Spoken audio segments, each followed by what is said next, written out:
지난 시간에는 사도행전 16장 34절까지 있는 말씀을 가지고 우리가 은혜를 받았습니다. 바울이 빌립보에 가가지고 성령의 인도하심 받고 빌립보를 갔는데 뜻하지 않게 빌립보에서 고난을 당했습니다. 그래서 우리는 이걸 통해서 하나님 뜻대로 가더라도 고난은 있구나.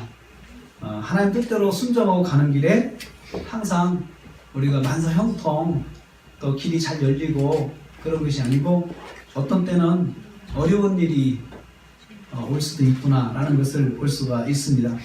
그렇지만 어려운 일과 관계없이 복음이 전파되는 일은 수월하게 전파되는 것을 우리는 지난 시간에 보았습니다. 그 일 이후로 이제 감옥에서 석방되는 일이 이제 일어나고 있습니다. 그게 오늘 35절 말씀에 상관들이 부하를 보내서 이 사람들을 놓으라고 이제 석방 명령을 내렸습니다. 그런데 이제 간수가 와서 이제 나가도 됩니다라고 석방을 이제 하고자 문을 열었는데 바울이 37절 말씀에 안 나가는 거예요. 석방하라고 이제 나가셔도 됩니다라고 했을 때 바울이 나가지 않고 난 갈 수 없다. 왜냐하면 로마 사람이 우리를 죄도 정하지 아니하고 공중에서 때리고 옥에 가두고 그래놓고는 이제는 가만히 이제 슬그머니 나가라고 그러느냐라고 하면서 이제 바울이 거기서 뭔가 항의를 하는 거예요. 항의 요점은 이것입니다. 로마 사람은 원래 로마 시민권자는 옥에 가둘 때 분명히 죄가 있어야 죄목이 있어야 돼요. 그리고 또 로마 사람은 함부로 옥에 가둘 수가 없습니다. 죄가 확실하게 분명하게 나타나지 않으면 가둘 수가 없는 것이 로마 시민권자의 특권인데 바울이 갑자기 나는 로마 시민이다 라고 이야기를 한 거예요. 지금. 그러면서 나는 로마 시민인데 너희들이 나를 부당하게 대우를 했다. 난 거기에 대해서 항의한다 지금. 그러면서 친히 와서 나에게 사과를 하고 그리고 우리를 데리고 나가라. 당신들이 나를 가이드해라. 에스코트 해가지고 내가 나가야 된다. 라고 30절 말씀에 그렇게 바울이 항의를 한 거예요. 그러니까 부하들이 그 말을 상관들에게 전했더니 이 사람들이 깜짝 놀란 거예요. 이 사람들은 로마 식민지의 관리거든요. 그렇기 때문에 자기가 시민권자에 대해서 함부로 대했다고 하는 것은 로마에 대한 그런 그 경외심을 자기가 나타내는 거거든요. 로마를 우습게 한다는 것을 보여주는 거기 때문에 이 사람들이 깜짝 놀랐습니다. 그래가지고 상관들이 이제 와가지고 이건 큰일 났다. 어떻게 우리가 로마 시민을 저렇게 대우를 했지? 사람들 말만 듣고 해가지고 큰일 났네 하면서 걱정하는 마음으로 왔습니다. 근데 다행히 바울이 그 문제를 더 크게 하진 않습니다. 크게 확대하지 않고 단지 나는 로마 시민인데 너희들이 좀 법을 집행할 때 신중하게 했으면 좋겠다. 그걸 이 사람들에게 각인시켜주는 그런 그 효과가 있습니다. 근데 저는 여기서 한 가지 질문을 좀 하게 돼요. 뭐냐면 왜 바울이 처음부터 나는 로마 시민권이 있는 사람이다 라고 그 매 맞을 때 사람들 와서 구타하고 또 이 사람들이 그 형을 집행하려고 할 때 그냥 허락하고 가만히 방관할 때 나는 로마 시민인데 왜 너희들이 그렇게 하느냐라고 그렇게 항의를 하지 않고 이제 와서 그 밝히는 거예요. 나는 로마 시민권자다 라고 이제 와서 밝히는데 왜 그럴까요? 왜 처음에는 밝히지 않고 이제 와서 자기가 로마 시민이라는 사실을 밝히면서 어떻게 보면 문제를 좀 크게 만들 것 같은 그런 생각이 듭니다. 왜 이제 와서 그럴까요? 저는 만약에 내가 로마 시민권자다라고 처음부터 말을 했으면은 바울이 구타도 당하지 아니하고 그리고 또 감옥에도 들어가지 아니하고 죄인 같은 대접도 받지 아니할 수도 있었는데 그때는 바울이 그렇게 하지 않고 자기가 다 당하고 나서 어떻게 보면 의미가 없는 항의죠. 다 맞고 다 감옥에 들어갔고 그리고 다 모든 일이 다 정리된 상황에서 바울이 그렇게 자기 자신에 대해서 밝히는 것이 왜 그럴까요? 왜? 처음부터 자기 자신의 로마 시민권을 왜 사용하지 않고 그렇게 어려움을 당했을까요? 저는 이 말씀을 보면서 한번 생각을 해봤습니다.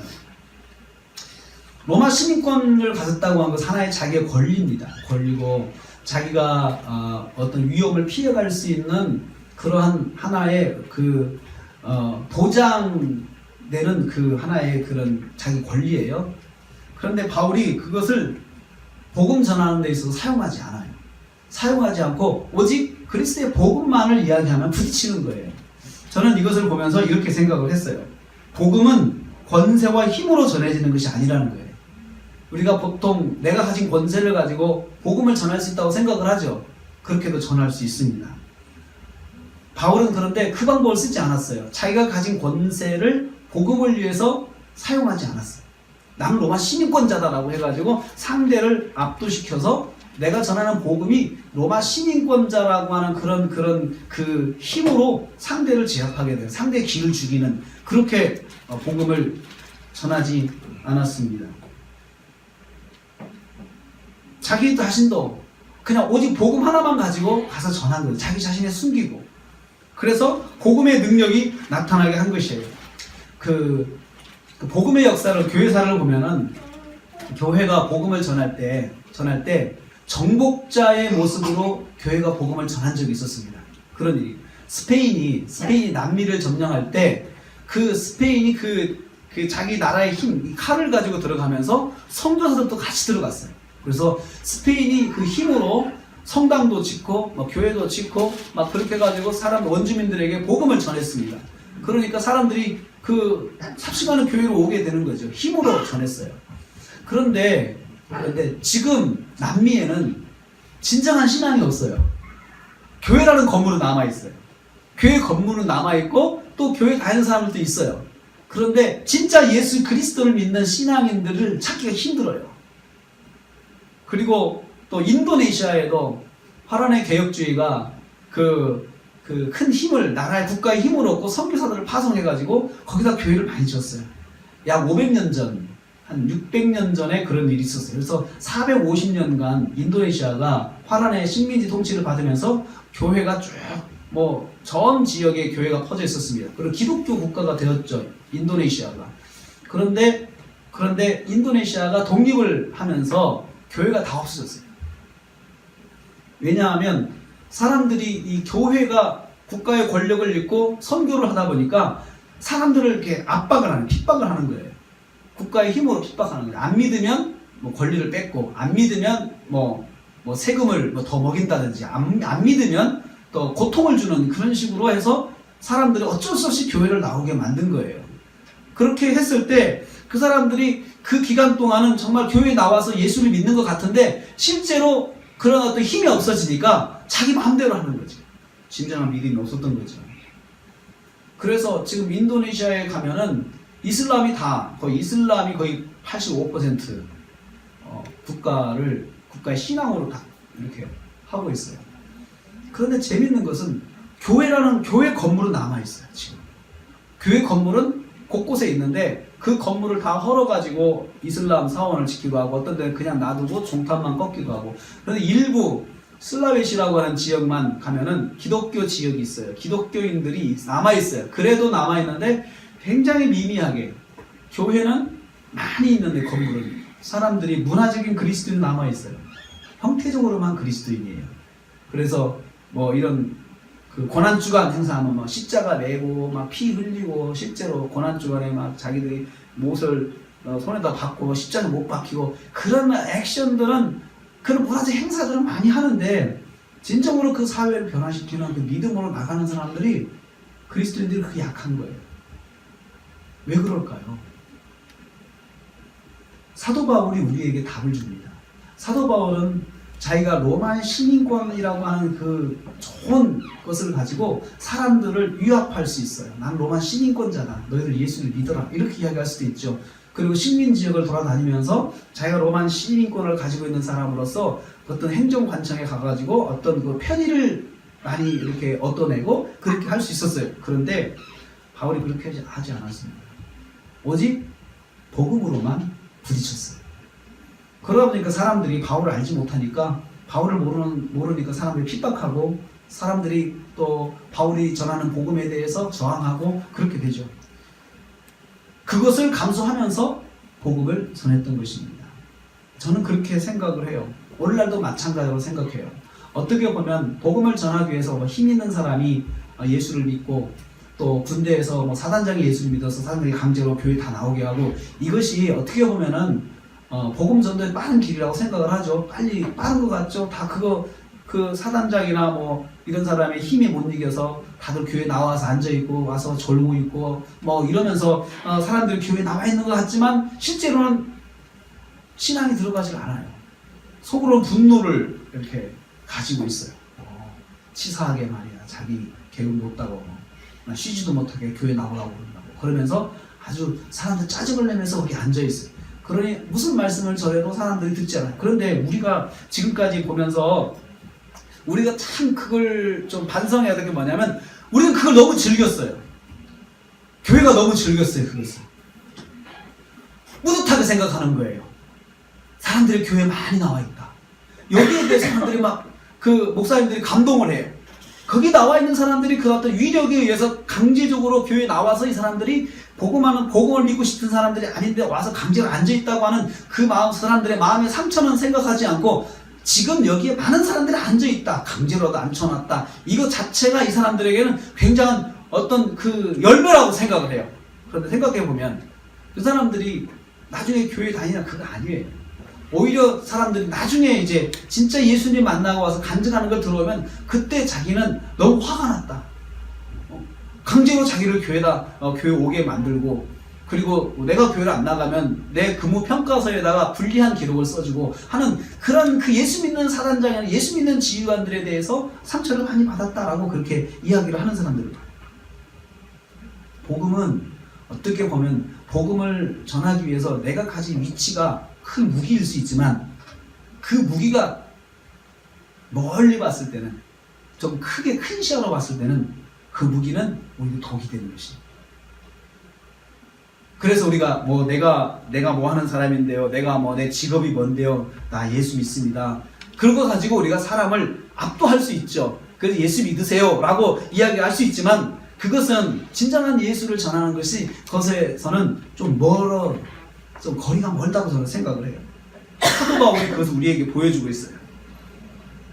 우리나라의 복음을 전한 선교사님들이 참 감사한 건 뭐냐면 미국이라고 하는 그 강대국의 힘을 의지해서 한국에 와서 미국이라고 해서 등을 업고 와서 이 사람들이 그 미국의 힘으로 복음을 전하지 않았다는 거예요. 우리나라는 그때 미국과 수교가 없었어요. 이 사람들이 순전히 정말 이 젊은 사람들이 20대 초반에 20대 중반에 이 젊은 사람들 그리고 정말 대학에서 정말 엘리트들이죠. 근데 이 사람들이 복음의 도전을 받고 정말 아무도 알아주지 않은 대한민국까지 온 거예요. 화물선을 타고 왔어요. 상선을 타고 왔어요. 일본까지 와가지고 일본에서 한국 가는 배를 기다렸다가 이 사람들이 정말 혈혈단신 딱 두 사람 부부가 와서 한국에 들어와가지고 복음을 전하는데 그냥 초가집 같은 데서 살면서 이 사람들이 같이 지내면서 복음을 전합니다. 이게 우리나라에 복음이 들어올 때 참 좋은 이미지를 갖게 되는 것입니다.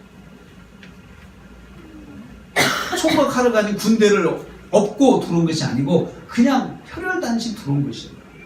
그 사람들이 복음을 전했습니다. 그 사람들은 사람들을 만날 때마다 예수님을 전했습니다.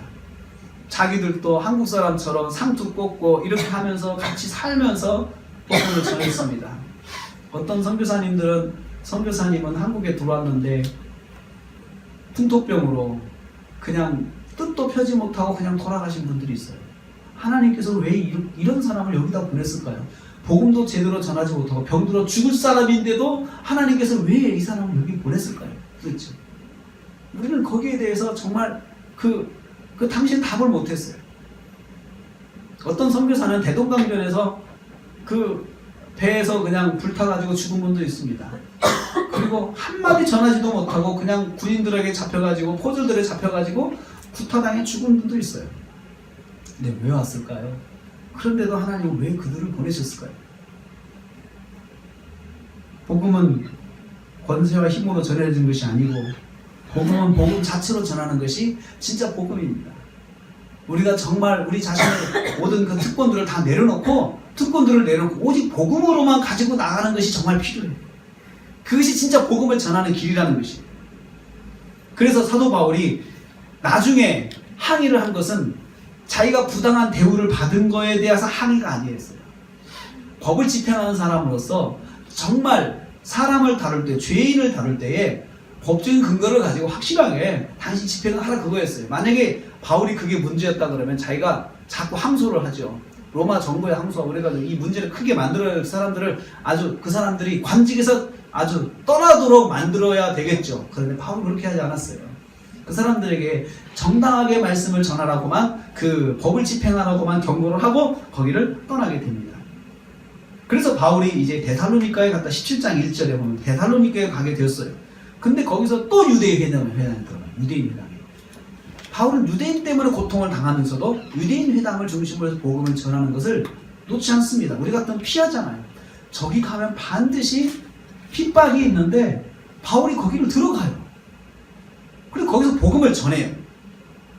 3절 말씀에 성경을 가지고 강론하여 뜻을 풀어서 그리스도가 해를 받고 죽은 자 가운데 다시 살아날 것을 증언했다. 성경 가지고 증언을 했어요. 성경 가지고 증언을 했어요. 사도 바울이 유대인들에게 가서 자기 이야기를 한 것이 아니고 성경의 말씀을 전한 것이에요. 성경 말씀을 가지고 그리스도는 곧 너희가 그 십자가 못 박은 그리스도는 죽은 자 가운데 살아났고 그리고 그분이 바로 너희의 구원자, 우리의 구원자 그리스도다라고 전합니다. 예수 그리스도가 바로 그리스도다라고 전했어요. 그랬더니 거기에 보면은 헬라인 경건한 헬라인과 4절 말씀에 큰 무리가 예수님 믿게 됐어요. 복음만 전했는데 그 회당에서 복음만 전했는데 거기 헬라인들과 그 여러 사람들이 예수를 믿게 되었어요. 우리는 보통 고난을 피합니다. 저는 오늘 우리가 이 말씀을 통해서 우리가 한번 깨닫고 알아야 될 것은 뭐냐면 우리가 고난과 방해를 언제까지 받아야 되는가 그 문제예요.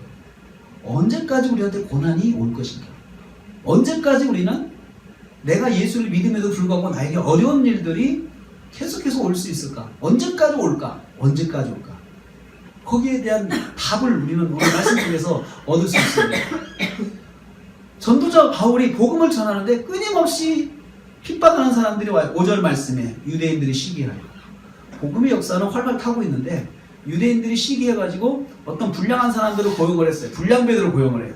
불량배들을 고용해가지고 때를 지어가지고 성을 소동했다. 성을 요동케 만들었어요. 불량한 사람들. 어떻게 보면 불법적인 사람들이죠. 불법적인 사람들을 데리고 와가지고 이제 바울을 방해를 하는데 바울이 머물고 있었던 야손의 집에 들어가지고 바울을 잡아가려고 했어요. 바울을 끌어내서 이 사람은 어떻게 테러를 가야 되겠다 생각을 했는데 바울이 도망갔어요. 그 사람들 오기 전에 몸을 피했습니다. 그러니까 이 사람들이 그 바울을 그 집에 자기 집에 머물게 된 야손을 끌어내가지고 야손과 그 형제들 그리고 야손의 가족들 그리고 예수 믿는 사람들 이 사람들을 잡아다가 이 사람들을 고발을 한 거예요. 관청 고발을 했어요. 뭐라고 고발을 했습니까? 이 사람들은 7절 말씀에 천하를 어지럽게 하는 사람들을 데리고 있었다. 이 사람들 그들을 맞아들였다.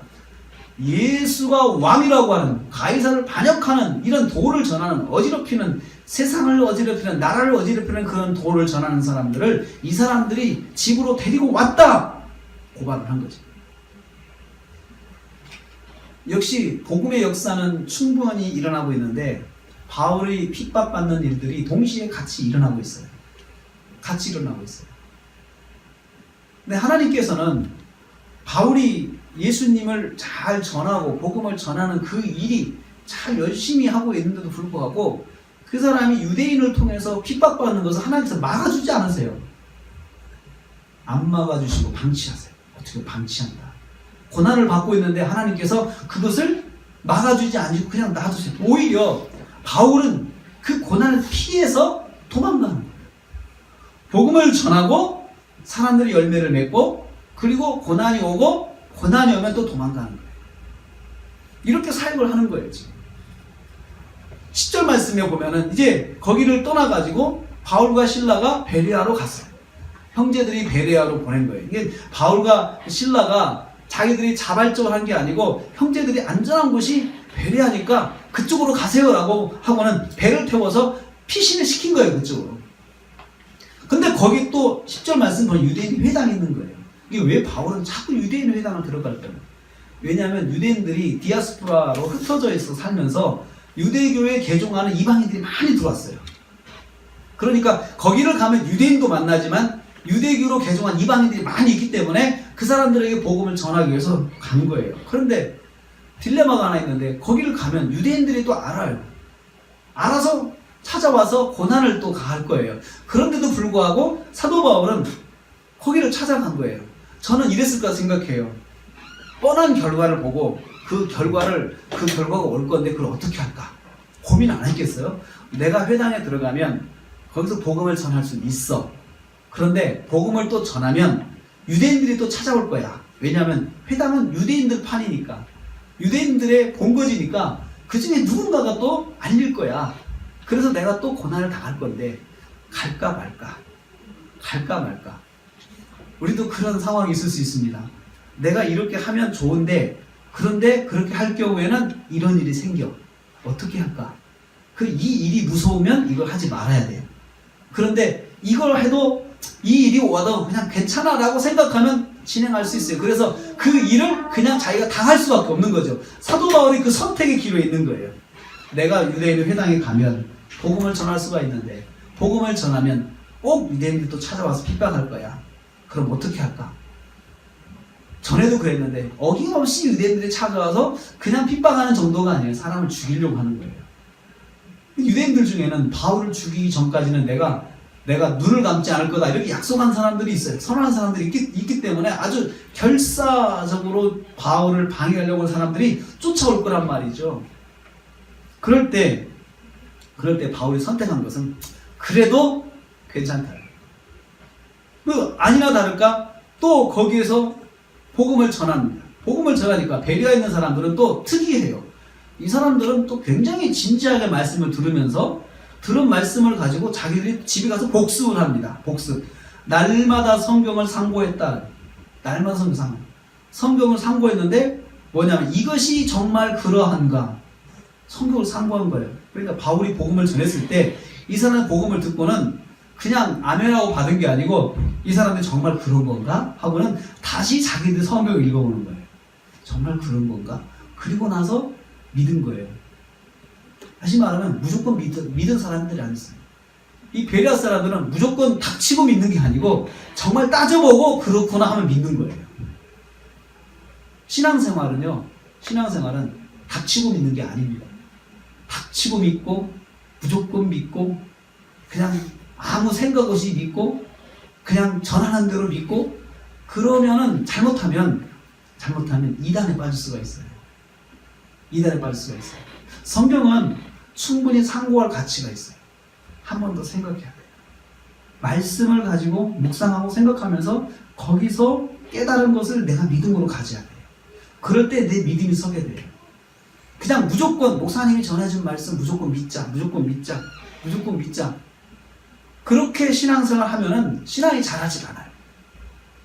그리고 그 신앙은 내 신앙이 아니에요. 그 목사님 신앙이죠. 내 신앙은 또 내 신앙으로 서야 되는데 그것은 뭐냐면 성경 말씀을 묵상하며 상고하면서 서야 돼요. 우리가 큐티 하잖아요. 큐티 하면서 거기서 하나의 지식이 자꾸 쌓이는 거예요. 말씀에 대한 지식이 쌓여서 그리고 나서 큰 믿음이 생기는 거예요. 근데 우리는 무조건 믿는 것을 좋은 믿음이라고 생각하는 경향이 있었어요. 지금 물론 그런 면들이 약하지만은 무조건 믿지 않는 그것이 안전한 방법입니다. 정말 그런가를 따져보십시오. 요즘에는 목사님들도 참 많죠. 그런데 이 중에는 가짜들도 많이 있어요. 가짜 목사들도 많이 있어요. 잘못 가르치는 목사들도 있어요. 양과 이리가 있는데 이리 같은 목사들이 있어요. 성도들을 정말 영혼을 죽이는 목사들이 있어요. 그런데 그러려면은 요즘에는 성도들이 정말 성경 말씀에 잘 이해가 있어야 돼요. 정말 그런가 성도들이 알아서 목사님이 잘못 전할 때는 가서 목사님에게 한번 물어봐야 돼요. 이건 이런 말씀 아닙니까? 라고 물어볼 필요가 있어요. 그건 괜찮아요. 말씀을 의심하는 게 아니고 잘못된 거에 대해서는 시정을 요구할 수가 있죠. 요즘은 그런 시대입니다. 그래야 돼요. 그래야 우리가 올바른 신앙 안에 설 수가 있습니다.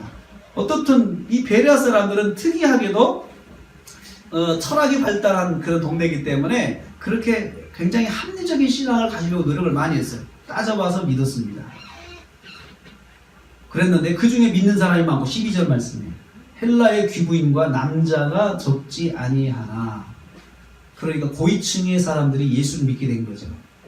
고위층의 부부들이 예수를 믿고 하나님께 나오게 된 거죠. 그랬더니 13절 말씀에 데살로니가에 있는 유대인들이 바울이 하나님의 말씀을 배려해서 전하는 것을 알고 거기서도 무리를 움직여 소동하게 한다. 이 사람들이 거기로 또 원정을 왔어요. 원정을 왔어요. 알고 왔어요. 바울이 생각을 하고 복음을 전했잖아요. 그랬더니 그 결과가 나타났어요. 원정 와가지고 또 무리를 움직여서 소동을 일으킵니다. 소동을 일으킵니다. 방해가 끊임없이 일어나고 있어요.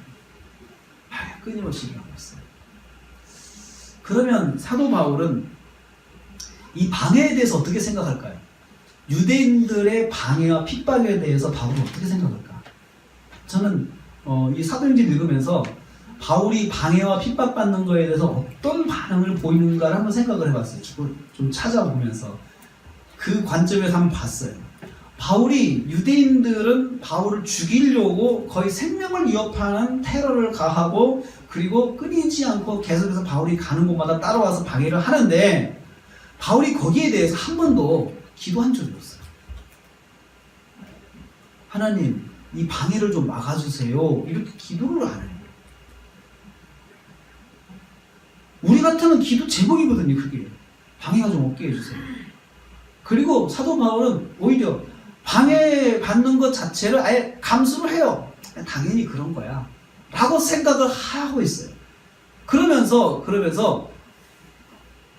더 기도 제목이 어디로 가냐면 복음을 더 잘 전할 수 있게 해달라고. 복음을 전할 수 있게 해달라고. 그런 기도를 해요. 오히려 기도 제목은 그쪽으로 가고 자기가 받는 방해에 대해서 하나님 방해가 좀 없게 해주세요. 그렇게 하지 않고 있어요. 왜 그럴까요? 왜 그럴까요? 우리로 말하면 하나님 내가 언제까지 방해를 받아야 됩니까? 좀 방해가 없으면 더 잘 할 수 있을 텐데 하나님 좀 방해 좀 멈추게 해주세요. 이 사람을 좀 막아주세요. 언제까지 방해를 내가 받아야 됩니까? 주의를 하면서 정말 언제까지 그 문제 가지고 제가 스트레스를 받아야 되겠습니까? 주님, 좀 이것 좀 막아주세요. 라고 우리 당당하게 기도할 수 있잖아요. 사도 바울은 그렇게 기도하지 않았어요. 우리가 믿음으로 살려고 하는데 자꾸 믿음에 핍박이 와요. 그럴 때 우리가 핍박에 대해서 굉장히 스트레스를 받잖아요. 그것 때문에 우리가 하나님 앞에 나서 기도하잖아요. 근데 바울은 그렇게 하지 않았어요. 더 주의 일을, 저 복음을 전하는 일에 더 힘쓰게 해달라는 기도를 하면서 이 핍박 정도는 그냥 오면 당하다가 피하고 이런 식으로 그냥 갔어요. 그렇게 문제를 이 사람이 해결했어요. 그래서 14절 말씀에 형제들이 바울을 또 내보냈다. 거기서 또 내보냈어요. 내보낼 때 바울이 거기에 대해서 불만을 갖지 않았어요. 또 핍박이 오면 가는 거야. 피하는 거야. 그리고 나서 또 가서 거기서 전하면 되죠. 라고 하면서 복음을 전하는 것을 쉬지 않았습니다. 성도 여러분, 우리 오늘 여기에 대한 답을 좀 찾아야 될 것 같아요. 왜 하나님께서는 바울에게 그렇게 복음을 전하는데도 고난을 주시는 걸까요? 내가 믿음으로 살려고 하는데도 왜 나한테 고난이 자꾸 오는 걸까요? 믿음으로 살려고 하는데 좀 하나님 건강하게 해주시면 얼마나 좋을까요? 건강해 주시면 얼마나 좋을까요? 그럼 기도도 더 많이 할 텐데요. 믿음으로 살려고 하는데 하나님 사업이 좀 잘 되게 해주시면 얼마나 더 좋을까요? 믿음으로 살려고 하는데 하나님 좀 이렇게 만들어주시면 얼마나 좋을까요? 좀 그러면 제가 더 잘할 수 있을 텐데요. 우리 보통 그렇게 생각을 하잖아요. 근데 사도 바울은 이 사람은 그렇게 생각하지 않았어요. 믿음으로 살려고 하는데 왜 고난을 우리가 이거 자체 이 사람은 그런 말이 없어요. 그냥 그건 가는 거야. 이렇게 생각하는 것 같아요. 저는. 고난은 늘 있는 거야. 그러면서 오히려 사도 바울이 고난과 관계에 대해서 이 사람 한 액션이 공통적으로 하는 액션이 있어요. 기도예요. 하나님께 나가서 기도를 했어요. 고난의 제목이 아니고 그냥 또 하나님께 무릎을 꿇었어요. 우리가 지난 시간에 빌립보 감옥에 바울이 들어갔을 때 그 매를 맞고 감옥에 그 쇠사슬을 메우고 감옥에 들어가 앉았을 때 그 사람이 뭘 했느냐? 찬송했다고 했어요. 찬송했다. 그리고 하나님께 기도했다. 온 감옥에 있는 사람 듣도록 찬송하고 기도했다라고 그렇게 성경에 기록하고 있어요. 고난이 오면 더 더 하나님과 만났다는 거예요. 하나님 더 만났어요. 더 만나는 거예요. 그래서 복음의 사람들은 그렇게 생각했어요. 고난을 하나님을 만나라는 사인으로 봤어요. 만나라는 사인. 하나님을 만나라는 사인으로 보고 더 하나님께 나갔어요. 하나님께 나가서 하나님을 만났어요. 만나서 뭘 말했냐면, 하나님, 제가 뭘 더 잘해야 될까요? 제가 뭘 더 해야 할까요? 하나님, 제가 어떻게 해야 될까요? 이걸 물어봤어요. 그런데 더 놀라운 게 하나 있어요. 내가 뭘 할까요? 이렇게 물어보기도 했지만 또 뭐가 있냐면, 바울이 자기 자신을 자꾸 발견을 해요. 그걸 통해서 자기를 자꾸 봐요. 내가 어떤 사람인가를 알게 되는 거예요. 그래서 내가 하나님 앞에 정말 죄인이구나. 그리고 나는 정말 모든 일을 하나님 은혜로 하는 거구나. 내 실력과 힘으로 하는 것이 아니고 하나님 은혜로 하는 거야. 지금까지 내가 하나님 은혜로 살아왔고 하나님 은혜로 내가 해왔구나. 이것을 발견하게 돼요. 내가 어떤 사람인가 이것을 발견하게 되면 하나님 앞에서 정말 내가 죄인이구나. 이걸 발견하게 되는 거예요. 그래서 여러분, 하나님께서 우리가 어떤 일을 많이 하는 것을 원하시는 건 아니에요. 물론 우리가 복음을 전하고 하는 일들 하나님 우리에게 주신 사명이죠. 그런데 어떻게 보면 복음을 전해도 너는 얼마만큼 전해라, 분량을 요구하는 게 아니에요. 하나님께서는 복음 전하는 삶을 통해서 내가 어떤 사람인가를 보게 하는 거예요. 하나님 앞에서 자꾸 나를 하나님 앞에서 나를 발견하게 하는 거예요.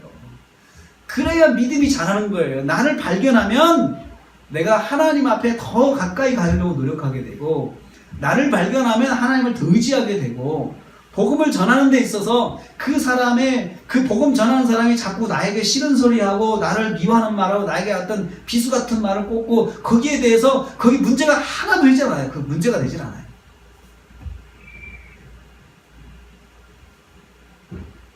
복음 전하는 것을 우리는 하나의 일로 생각하면 큰 오해입니다. 복음 전하는 것은 일이 아닙니다. 일이라고 하면 많이 해야 되죠. 많이 해야 되는 거잖아요. 일은 많이 해야 되는 거잖아요. 그 세상적인 관점이잖아요. 세상은 자기가 주어진 일은 다 해야 돼요. 그리고 더 많은 성과를 내야 돼요. 그런데 복음은 그게 그렇게 하는 것이 아니에요. 복음은 내게 맡겨진 사람에게 복음을 전하는데 그 전하면서 하나님 나를 보게 하세요. 나를 보게 하세요. 한 사람이 복음을 받고 하나님 앞에 나오게 하기 위해서는 그만큼 내가 나를 많이 발견을 해야 되는 거예요. 내가 어떤 사람인가. 그래서 복음 전하는 대상을 통해서 하나님께서는 나를 발견하게 하세요. 자꾸. 그래서 여러분, 복음 전하면서 기도 제목 하다가 기도하다가 내가 누군가를 발견하고 체험하는 사람이 참 많아요. 내가 이런 사람이었구나. 어떻게 보면은 내가 복음을 전하려고 했는데 그 사람이 어떻게 보면 내 옛날의 모습과 똑같은 거예요. 우리는 보통 저 사람은 왜 저게 나쁜가? 저 사람은 왜 저게 안 되는가? 저 사람은 왜 그런가? 우리는 그렇게 생각하죠. 근데 하나님은 그렇게 하시지 않아요. 저 사람을 통해서 나를 보게 하시는 거예요. 나를 내 마음의 옷을 찢고 그리고 하나님 앞에 나가고 그러면서 내가 하나님 앞에서 내 모습이 정비가 돼야 비로소 전도가 되는 거예요. 한 사람의 영혼이 변화가 되는 거예요. 사도 바울이 오늘 우리한테 그걸 말하고 있습니다. 핍박도 보통 핍박을 받는 것이 아닌데 이 사람은 핍박을 그냥 오는 걸로 생각하고 그렇게 생각했어요. 그러면서 그 핍박을 있는 대로 다 받아가면서 그냥 피하면 되지 라고 하면서 그 핍박의 스트레스를 받지를 않았습니다. 그러면서 사도 바울이 나중에 그 말을 해요. 나의 나된 것은 하나님의 은혜다. 나의 나된 것은 하나님의 은혜다. 그렇게 복음을 많이 전한 사람이 초대교회 기본을 다 깔아놓은 사람 아닙니까? 바울이 깔아놓은 초대교회가 300년 동안 핍박을 견디고 그리고 나서 국교로 로마가 국교로 인정할 때까지 교회가 온갖 피난 핍박 속에서 견뎌내고 이겨낼 수 있었던 그 근본을 바울이 깔았어요. 그런데 그 사람이 그렇게 말을 했어요. 나의 나된 것은 오직 하나님의 은혜다. 하나님의 은혜다.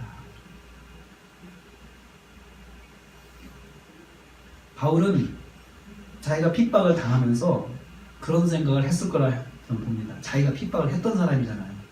얼마나 악랄하게 핍박을 했는지 자기가 알잖아요. 자기 자신이 그렇게 했거든요. 원정 핍박은 이 사람한테는 완전히 전공이에요. 원정 핍박이 전공이에요. 사람을 어느 정도 핍박하냐? 사람이 죽을 때까지 핍박하는 거예요. 아주 치열하게 핍박을 했던 사람이죠. 그렇기 때문에 자기가 핍박하는 사람 심정을 알아요. 그러면서 자기의 옛날의 모습을 보는 거예요. 옛날의 모습. 여러분, 우리가 자꾸 복음대로 살려고 하는, 믿음대로 살려고 하는데 자꾸 어떤 뭐 부딪히는 문제가 있습니까? 안 되는 게 있습니까? 그 문제에 집중하지 말고 그 문제를 통해서 하나님께서 내게 말씀하시는 것을 생각해 보세요. 거기에 귀를 기울여 보세요. 거기에 귀를 기울여 보세요. 하나님, 제가 하나님 음성을 뭘 드려야 됩니까? 하나님, 제가 어떻게 해야 합니까? 저에게 뭘 원하십니까? 그 질문을 해야 돼요. 하나님, 저 문제를 좀 해결해 주세요 라고 하지 말고, 하나님, 제가 무엇을 깨달아야 합니까? 이것을 봐야 돼요. 제가 어떤 것을 하나님께서 제가 고치기를 원하십니까? 이렇게 봐야 된다는 거죠. 그런데 우리는 자꾸 그 문제가 잘못된 것이고, 그 사람이 잘못된 것이고, 그 사람이 믿음이 없는 것이고, 그 사람이 그래서 그런 것이고, 우리는 자꾸 그렇게 생각을 하잖아요. 아닙니다. 하나님은 바울한테 그걸 가르쳐 주셨습니다. 말씀을 냈습니다. 언제까지 하나님, 제가 고난을 당해야 됩니까? 하나님, 언제까지 내가 이러한 일들을 겪어야 됩니까? 언제까지 해야 됩니까? 언제까지 해야 됩니까? 우리의 기도 제목이죠. 그런데 언제까지가 아니에요.